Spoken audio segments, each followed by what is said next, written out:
Day 18, how's everyone doing? I hope you've all had a great day. It's been a wonderful day here. I woke up this morning at the hospital and our ride showed up and took us to the immunotherapy center. And I've had really no side effects at all from the whole body hyperthermia. That whole thing just went so well. And then it was an exciting day at the Institute because I got my first application out of 3 of my Dendritic Cell Vaccines, and that went wonderfully. I was a little nervous because there's a small portion of the patients that when they get their vaccines, they can have flu-like symptoms, get a fever, and become nauseous. And actually this gal that was in clinic with me in the very first week, that happened to. And I watched it happening, like it was kind of instant. And so I was a little nervous, but that didn't happen. I felt great, I feel wonderful now. I also met with my physical therapist today, and she has created a workout plan that she wants me to do 7 days a week, regardless of any other activity I'm doing. It's either it could be standalone, I just do that for the day, or I do it with something else. And so it was very specific, and so we talked about that, and then I got a lymphatic massage, which was amazing.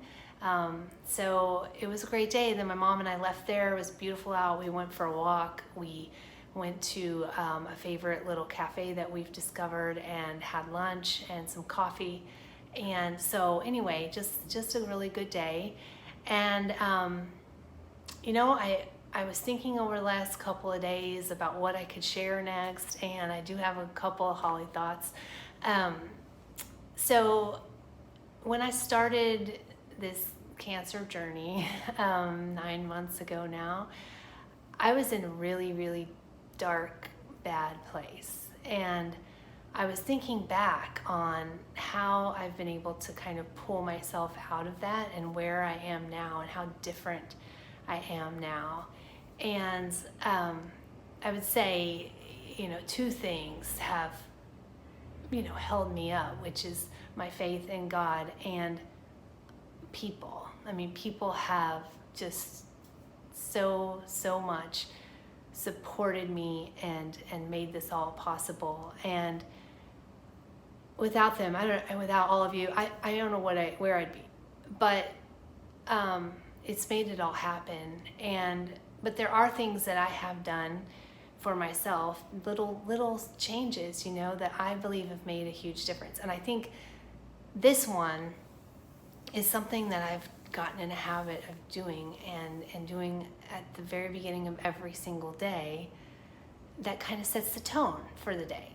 And so this is my routine. Well, let me tell you my old routine first, which some of you may relate to. So I used to wake up and I'll almost always wish it was hours earlier than it was. I didn't get enough restful sleep.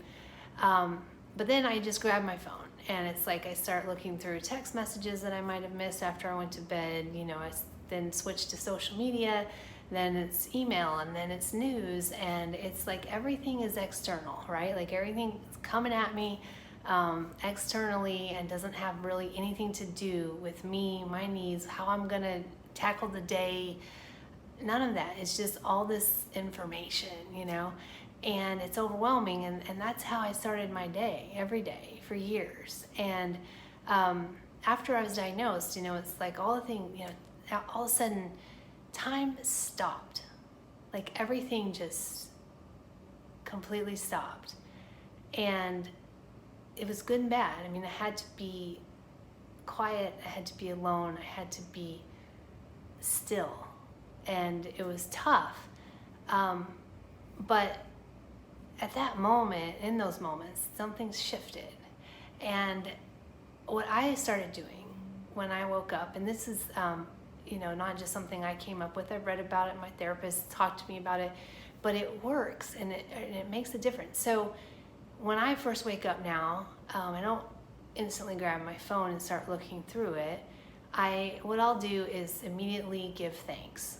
And so I will think about whatever comes to mind that I'm thankful for. So wake up with gratitude, just run through a list of things that mean something to you and are your reasons for getting up, and be thankful for those. And then I will set an intention for the day. And that isn't like a list of goals and things you have to accomplish for the day. That's not it at all. It is what you're going to do throughout the day and how you're doing it that will satisfy or will go along with the intention that you set first thing in the morning. So, for example, my intentions have been all health-minded, obviously, for the last several months. So I would wake up and say, everything that I do today, I'm doing with the intention to fulfill the healthiest self that I can possibly create today. Like whatever decisions I make, it's with the intent to take care of my health. And so when I would go to make decisions throughout the day, I could check in with that intention and be like, is that lining up, or do you need to put that cheesecake down, or whatever, so that intention is set, and it's like that first little thing that you think about in the morning after being thankful, right? And then the third thing I do is to think of an affirmation, kind of a resounding theme, that I can think about all day. And if you work out, if you walk, hike, whatever, if you have an affirmation that's kind of like, like catchy, then as you're walking, you can add that, and your body feels and hears that message. And I think that's so important, and I'll talk about this more at length in a future post, but there is so much behind the idea that our minds can control our health outcomes, our emotional outcomes, our mental, everything can be influenced by what we tell ourselves every day. And a good example of that is my friend Carrie. She's been telling me this for like 19 years. And I know she'll probably watch this and be like, duh, you're finally getting it 19 years later. But I used to always say, like, I would trip or I'd drop something or whatever, and I'd always be like, God, I'm such a klutz, I'm so clumsy, and she would always not jump all over me, but she'd like kind of yell out to the universe like, Holly's not a klutz, she's a graceful, poised, together person, whatever. I'd be like, graceful, never really had that adjective used about me, but she would always correct what I was telling myself. And and I would just be like, yeah, okay, Carrie, but she's right. And I've learned that so much in the last 9 months, that what we tell ourselves is what becomes, and we can also undo things, that we've been telling ourselves for years by our simple thought process. So one of my go-to affirmations, because I'm healing, and it's easy to like get in a rhythm, and when I'm walking or hiking, is I'll say these things in my head over and over again. I'll say, I'm healed, I'm healthy, I'm well, I'm going to live. And that just like kicks into this little rhythm. I'm healed, I'm healthy, I'm well, I'm going to live. And when I first got to Texas to start treatment, and I was just so determined to turn this thing around, and exercise is one thing that you read a lot about, and about how necessary it is, well, of course, for everybody, but especially if you've got cancer. Like, you've got to move. Cancer wants you to be slow, wants you to slow down, it wants you to just stagnate, and so that it can fester and grow.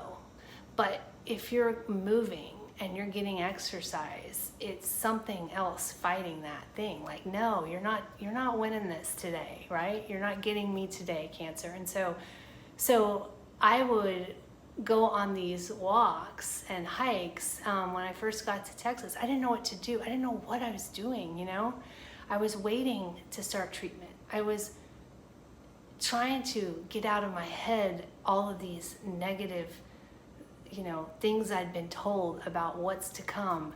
And one of the things that worked was to move. And so I would be out there, at this park by my mom's house, and I would try to walk every day, 3, 4, 5 miles, and every single step it was that affirmation that I was telling myself, and my body was hearing that, and it would get stuck in my head like a song. And I think everything, your energy, all the things about you, if it hears the right things, it hears it, and it listens and absorbs, and you can make significant changes from what you tell yourself.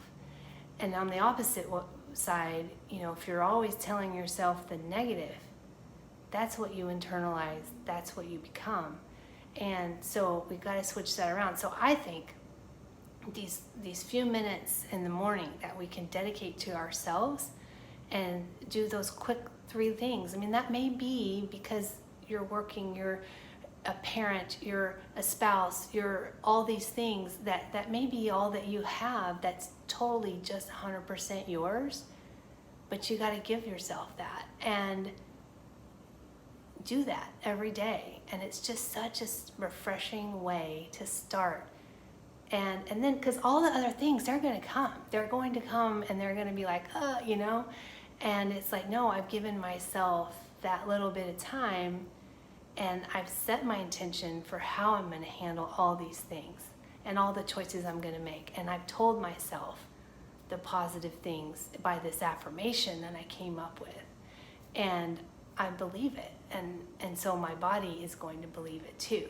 And it's been so powerful. And it's something that I can't stress enough. Just that power of the mind is huge. So anyway, that's my Holly thought for the day. And I hope if it makes sense for you to try it, then please do. I think you'll enjoy it. Okay, tomorrow is my second to last day, and I'll be back with another post. But thanks for being here. Thanks for listening, and I'll talk soon. Bye.